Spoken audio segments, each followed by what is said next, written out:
یہ سلام سنی کرتے ہیں، یہ سلام شیعہ کرتے ہیں، تو ایسا نہیں ہے۔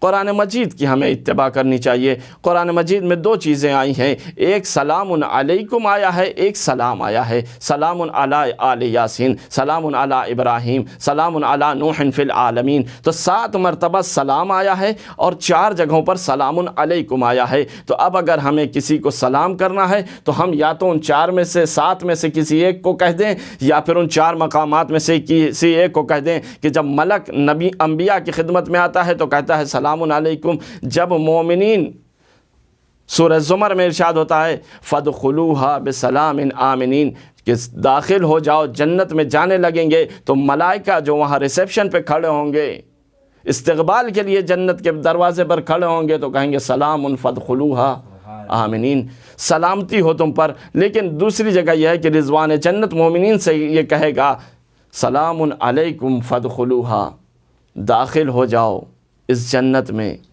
تو یہ 2 لفظ ایسے ہیں۔ اب ضروری نہیں ہے کہ ہم آ کر یہاں بحث کریں کہ یہ السلام علیکم تو سنی کہتے ہیں، نہیں، یہ کچھ خاص الفاظ ہیں جو خاص لوگوں کے لیے استعمال کیے جاتے ہیں، جیسے کہ ہم زیارتوں میں پڑھتے ہیں السلام علیک یا ابا عبداللہ، السلام علیک یا ابن رسول اللہ، السلام علیک یا بنت فاطمہ، السلام علیک یا ابن امیر المؤمنین۔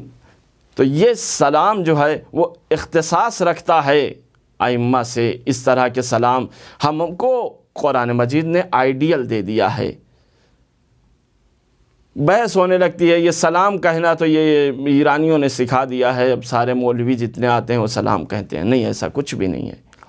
قرآن مجید کی آیت ہے، اس پر عمل ہوتا ہے۔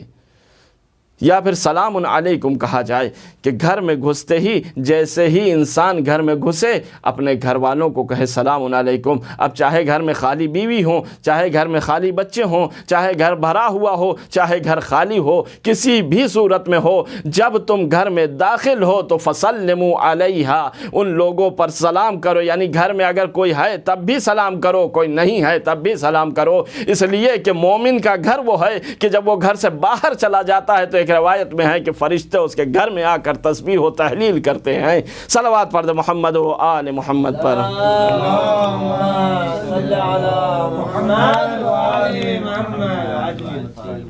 تو یہ سلام کا مرحلہ ہے۔ پیغمبر اسلام